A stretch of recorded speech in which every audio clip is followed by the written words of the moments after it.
In what comes as a shocking murder, a man by name Dhanraj stabbed a 29-year-old woman, Sunitha, while she was on her way to work. Here's a report. It was 1:45 p.m. 29-year-old Sunitha was on her way to work as usual. She worked in Racecourse as a computer operator. As she walked to gate 3, which was the entry point, her friend Dhanraj appeared from nowhere. Sunitha was flabbergasted at his presence. Immediately, he asked her as to why she was not talking to him. When she did not reply, he told her that he longed to be with her. He went on for around 10 minutes, but Sunitha just did not bother to talk to him properly. Dhanraj was literally enraged at her attitude, and even before Sunitha realized what would happen, Dhanraj pulled out a knife from his pocket and stabbed her, not once or twice or thrice, but 25 times. Immediately, the people around shifted her to Mallige Hospital, but by then she had breathed her last. Sunitha was a resident of Kempegowda layout. She was married and had a child. 4 to 5 years ago, she met Dhanraj in an orchestra program. They became close friends. 4 months ago, they both had a fight, and as a result, Sunitha had stopped speaking to him. Today at around 1:45 p.m., correct, Anapa? And near the gate number 3 of BTC, a stabbing was reported. One Sunitha who is a BTC employee. When she was about to enter the gate number 3, she was stabbed by a person. He was caught by the police who were present there with the help of the public. We came to know that his name is Dhanraj. What is the motive of this murder? Who is that man? We have to investigate. Unfortunately, Sunitha was brought dead to the hospital. She is no more. In this connection, we are registering a case of murder. All other details will be revealed during the course of investigation. The police have arrested Dhanraj and are inquiring him. He has confessed that he had feelings for her. But it is sad that he took the extreme step of stabbing her multiple times. Sunil, News 9. Australia has provided another ray of hope over the missing Malaysia Airlines flight. They claim to have images which could be debris of MH370. Debris of MH370 found in Indian Ocean. Another false alarm, or is it for real? Well, Australian authorities seem to indicate it could be for real. They said that possible debris belonging to MH370 had been detected by their satellites.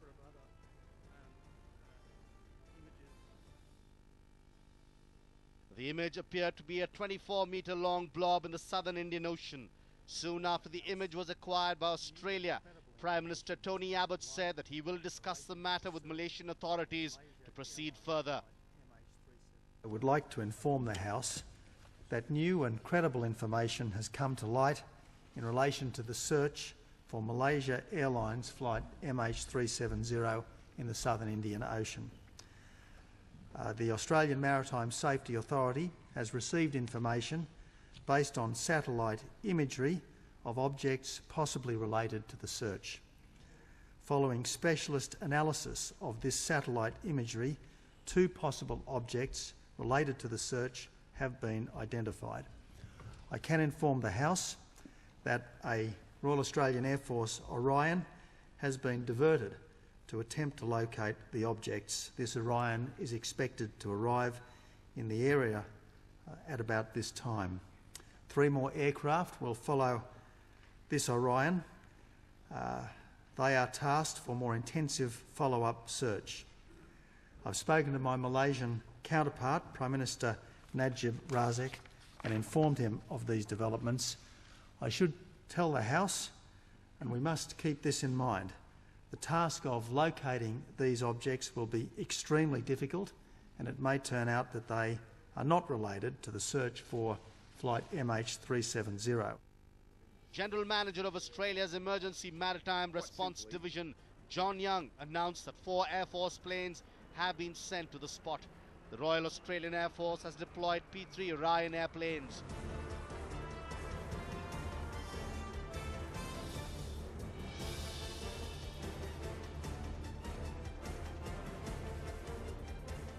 AMSA's Rescue Coordination Centre Australia has received satellite imagery of objects possibly related to the search for the missing aircraft flight MH370. RCC Australia received an expert assessment of that satellite imagery this morning, 20th of March. The images were captured by satellite. They may not be related to the aircraft. I saw it fly over my head. There were also few accounts of people who claimed to have spotted flight MH370 flying over them. It is believed that fishermen and workers in oil rigs spotted the aircraft. Some even alleged that they saw the aircraft crashing into the waters. On March 8th at around 1:30 a.m., two fishermen on the Malaysia-Thailand border claimed they spotted a plane flying over the South China Sea. This is believed to be the same time that air traffic controllers lost contact with flight MH370 over the same body of water.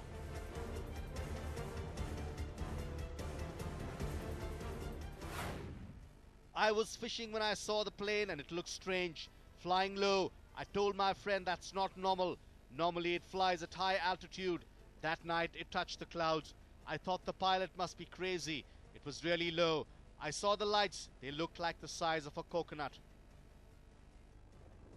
Though witnesses claim to have seen the aircraft, authorities question the credibility of the information. Malaysia sends a fresh request to India.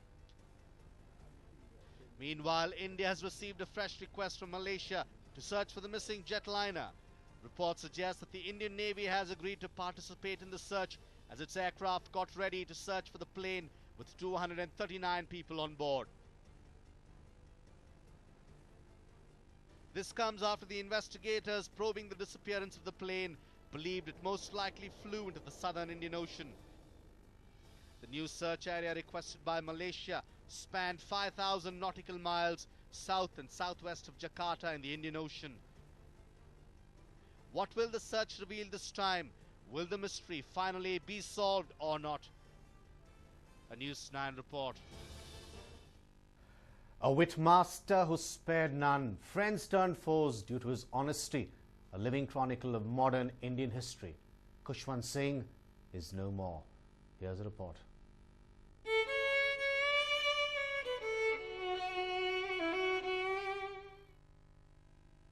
One of the most prolific writer and journalists that India has ever seen, the grand old man of modern Indian journalism, Khushwant Singh, is no more. The fiery journalist breathed his last at Sujan Singh Park apartment.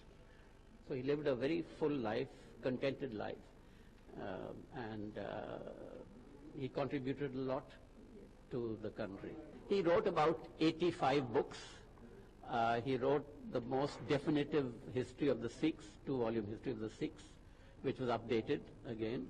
He wrote some novels also, but I think his greatest contribution was as a columnist and a writer, and communicating his thoughts, his feelings to the, I think he was by far the most popular columnist in this country.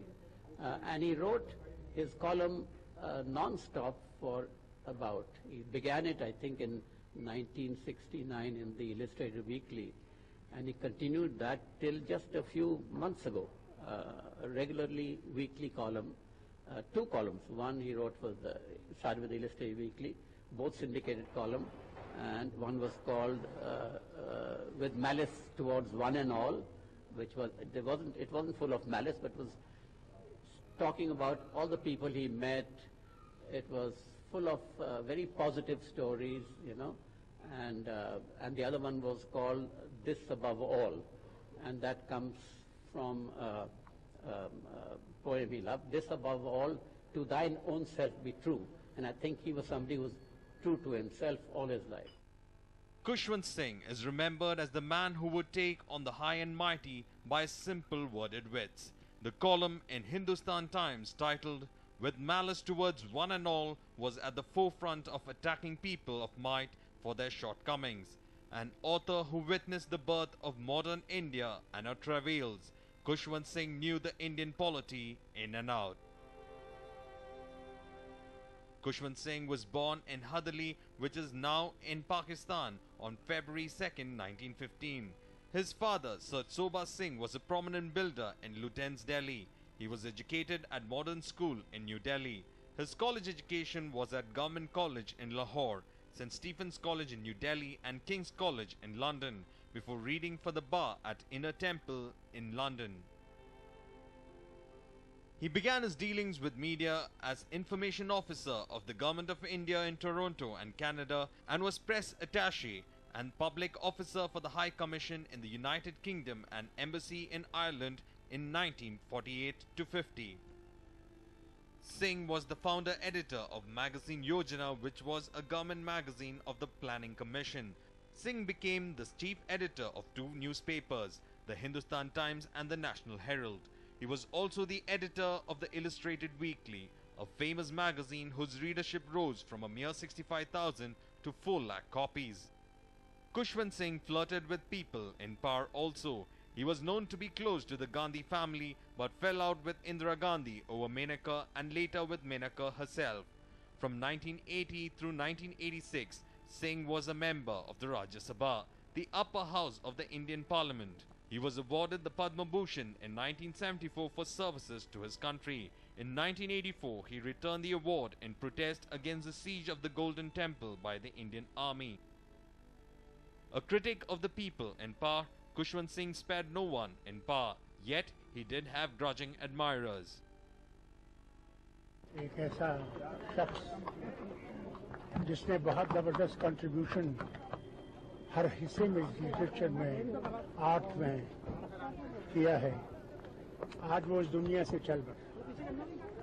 एक बहुत बड़ा gap देश में पड़ गया है इनके जाने से, और ये हर वक्त हमारी जिंदगी में हर वक्त इनकी याद रहेगी और हमारे जाने के बाद भी ऐसे शख्स को याद किया जाए।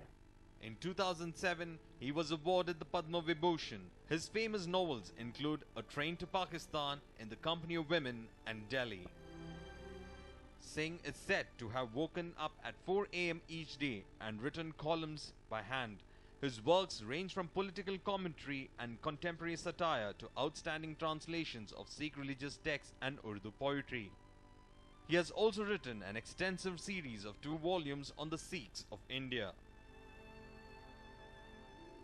The man who made a place in the heart of millions of Indians with his irreverence and love for poetry was laid to rest at the Lodi Road crematorium. A News9 report.